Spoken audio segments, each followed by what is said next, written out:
नमस्कार, स्वागत है आपका दावोस से। यहाँ वर्ल्ड इकोनॉमिक फोरम का आज तीसरा दिन और मेरे साथ मनसुख लाल मांडविया मंत्री हैं भारत सरकार के हेल्थ के और फार्मास्यूटिकल सेक्टर के, और हमारी डेलीगेशन जो आई थी आप उसमें थे, पीयूष गोयल जी भी और हरदीप सिंह पुरी जी भी। आपकी बहुत बैठकें हुई होगी, तो क्या सुनने को मिला अपने बारे में, देश के बारे में? आज सुबह से शाम तक मेरी 16 मीटिंग हुई और जब मीटिंग में मैंने दो चीज सबसे इम्पोर्टेंट देखी। एक तो दुनिया का इंडिया के प्रति देखने का जो व्यू है वो बदला हुआ है, क्योंकि मैं लास्ट वर्ल्ड इकोनॉमिक फोरम में भी आया था और पिछले 5-6 साल से मंत्री होने के नाते दुनिया में कई कंट्री में जाना रहता है। एक इंडिया में इमर्जिंग इकोनॉमी है, सभी को अच्छी लगती है। दूसरा, इंडियन डेमोक्रेसी पर लोगों को प्राउड है। Indian democracy is a very good democracy. Our judiciary system is a very good system.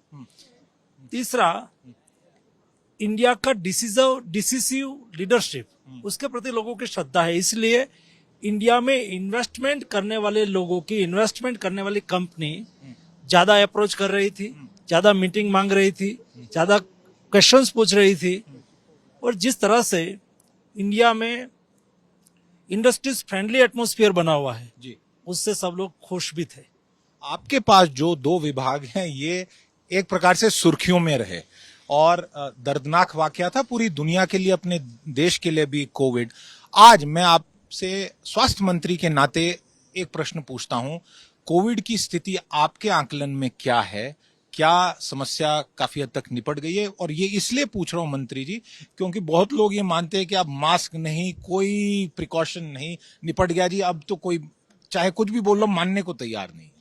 इतना मैं अवश्य कहूंगा, क्योंकि कोविड का फर्स्ट वेव से आज तक का मैं साक्षी रहा हूं। बिल्कुल। और कोविड मैनेजमेंट और कोविड दरमियान प्रधानमंत्री जी ने दिया हुआ निर्देश को मैंने अच्छी तरह से समझा है और उसका इम्प्लीमेंटेशन किया है। मैं इतना कहूंगा कि अभी कोविड कंट्रोल अवश्य में है जी, लेकिन कोविड गया नहीं है जी। इसलिए सावधानी तो हमेशा वर्तते रखनी ही रखनी है जी।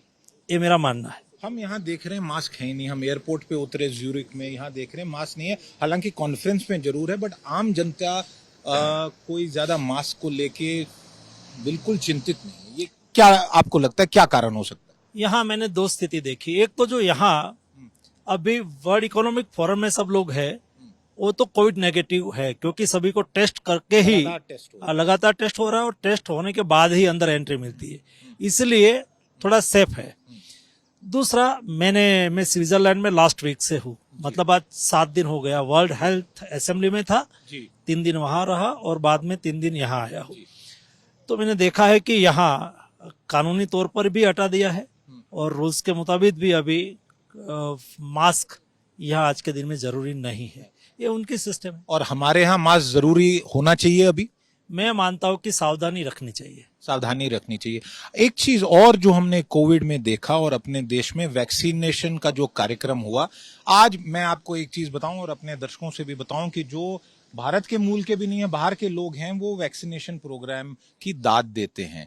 और कई बार ये भी हो रहा है कि तीसरा डोज भी हो गया, प्रिकॉशनरी डोज भी हो गया। आपने जो बैठकें इतनी की, उस विषय पे क्या कहा जा रहा है? आज 2 सेशन में मुझे उपस्थित रहने का अवसर मिला।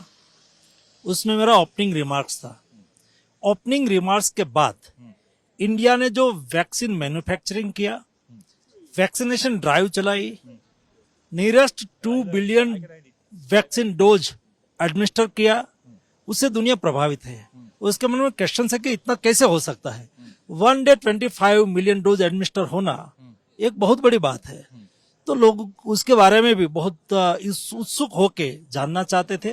दूसरा, आज मैंने ये भी दोहराया कि हेल्थ केवल हमारे लिए कॉमर्स नहीं है, ये सेवा भी है।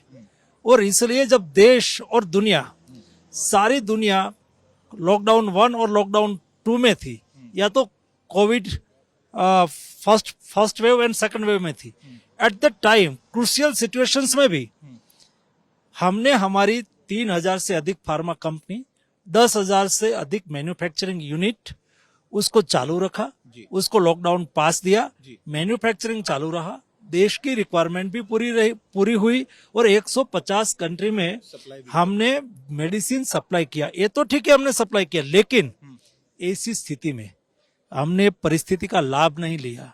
हमने अफोर्डेबल प्राइसेस में मुनाफाखोरी नहीं की और सेवा किया। एक बात जो हमारे कितने दर्शकों को पता है, मुझे ये जानकारी नहीं है कि अब जो कोविड सर्टिफिकेट है, फाइनल सर्टिफिकेट, आप विदेश जा रहे हैं तो आपका पासपोर्ट भी उसमें एंटर होता है और उसमें ट्रैवल करने में सुविधा होती है। मैंने भी पैंडेमिक के बाद पहली बार ही विदेश यात्रा किया।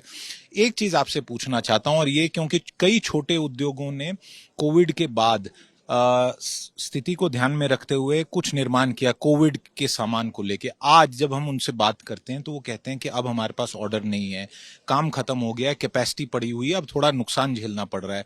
ऐसे उद्योगों को आप क्या कहेंगे? मैं इतना अवश्य कहूंगा, कोविड क्राइसिस के दरमियान कई चीजों की देश में भी डिमांड बढ़ी और ग्लोबली भी डिमांड बढ़ी। देश में रिक्वायरमेंट के अनुसार देश ने भी प्रोक्योरमेंट किया और एक्सपोर्ट भी हुआ। भारत सरकार ने जो जो चीजों के लिए ऑर्डर दिया था, हमने सभी से, हमारा कोई ऑर्डर हमने कैंसिल नहीं किया। हमने जितना कहा था, इतना जिन्होंने मैन्युफैक्चरिंग किया, हमने उसको प्रोक्योर कर लिया। चाहे वो वैक्सीन हो, चाहे वो पीपी किट हो, चाहे वेंटिलेटर हो, हमने जो ऑर्डर देके रखा था हमने प्रोक्योर किया। आज भी ग्लोबल मार्केट ओपन ही है। इंडिया के बहुत एंटरप्रेन्योर्स, इंडस्ट्रियलिस्ट दुनिया में अपनी चीजों को एक्सपोर्ट भी कर रहा है और हम उसमें उसको मदद भी कर रहे हैं। तीसरा, आज सबसे महत्वपूर्ण बात निकली जो कांग्रेस सेशन में मैंने विषय रखा कि हमारा कमिटमेंट ग्लोबली है और हेल्थ सेक्टर में तो हेल्थ इज हमारे लिए सेवा है और हम तो वसुधैव कुटुंबकम की धारणा को मानने वाले लोग हैं। One nation, one world, one health, ये विषय इंपॉर्टेंट विषय प्रधानमंत्री जी ने रेज किया है और इसलिए African countries, Pacific island countries, उसको कोविड रिलेटेड चीज वस्तुएं, वैक्सीन, हम कमिटमेंट के साथ मदद करेंगे जो हम करते रहे हैं। मंत्री जी, एक सुर्खी जो यहाँ पे आ रही है वो है कि मंकी पॉक्स, और लोग कह रहे हैं कि अभी कोविड नहीं निपटा, इतनी परेशानी है। अब ये मंकी पॉक्स क्या है? क्या सरकार ने इसका संज्ञान लिया है? क्या इस पे हम चिंतित हो? क्योंकि आजकल बहुत डर बना हुआ है, कहीं दुनिया में कहीं कोई एक आदमी बीमार होता है तो डर सबको हो जाता है।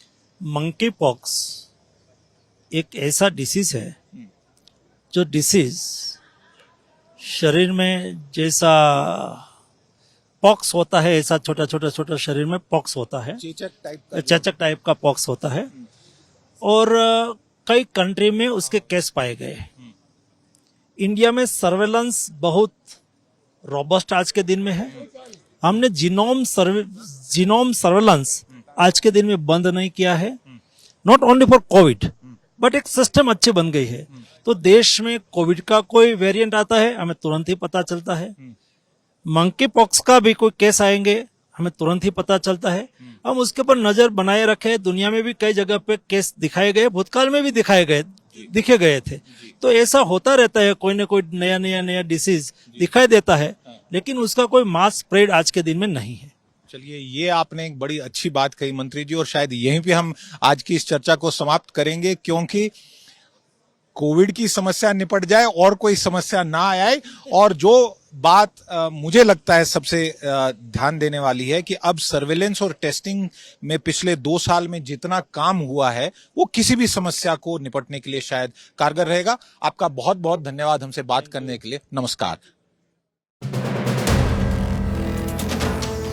वीडियो पसंद आया तो हमें लाइक, कमेंट, शेयर और सब्सक्राइब जरूर करें।